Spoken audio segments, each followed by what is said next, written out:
Hello students, welcome back. The question says Sovan Limited took over the assets of 60 lakh and liabilities of 10 lakh from Swami Limited from an agreed purchase consideration of 45 lakh. हमें पता है asset को हम debit करते हैं, liability को हम credit करते हैं और परचेज कंसिड्रेशन को हम वेंडर के अकाउंट में डालते हैं. तो इस केस में वेंडर कौन है? स्वामी लिमिटेड है.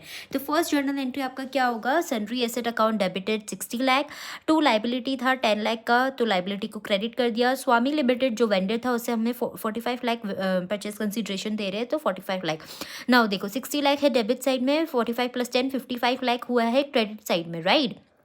अब क्या करना है? हमको बैलेंस करना है दोनों साइड को. तो अगर लाइबिलिटी साइड में या क्रेडिट साइड में बैलेंसिंग फिगर आता है तो हम कैपिटल रिजर्व डालते हैं 5 लाख. हेडेड बिन यहाँ पे अगर डेबिट साइड में अगर बैलेंसिंग फिगर आया होता है तो हम डालते हैं गुडविल.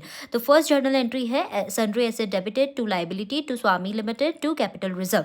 नाउ अभी फर्स्ट क्या होता है? Sundry asset to vendor, vendor to share capital या डिबेंचर. अभी वेंडर कौन है? Swami limited to debenture to security premium reserve. Question आगे क्या बोल रहा है? The amount was payable by issuing 10% debenture of 100 each at 25% premium. 100 rupees का 25% होता है 125 हो जाएगा. 100 + 25.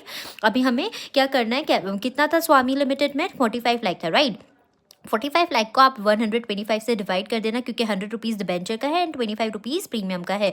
तो कितना नंबर ऑफ डिबेंचर्स आ जाएगा आपके पास? 36,000. स्वामी लिमिटेड में हमने जितना क्रेडिट किया था उतना हमने डेबिट कर दिया. To 10% debenture to security premium reserve. कितना नंबर ऑफ डिबेंचर्स हम इशू कर रहे थे? 36,000. 36,000 into 100 rupees is for 10% debenture and into 25 is for security premium reserve. Swami limited to 10% debenture 36 lakh to security premium reserve 9 lakh. This entry will give you 1.5 mark.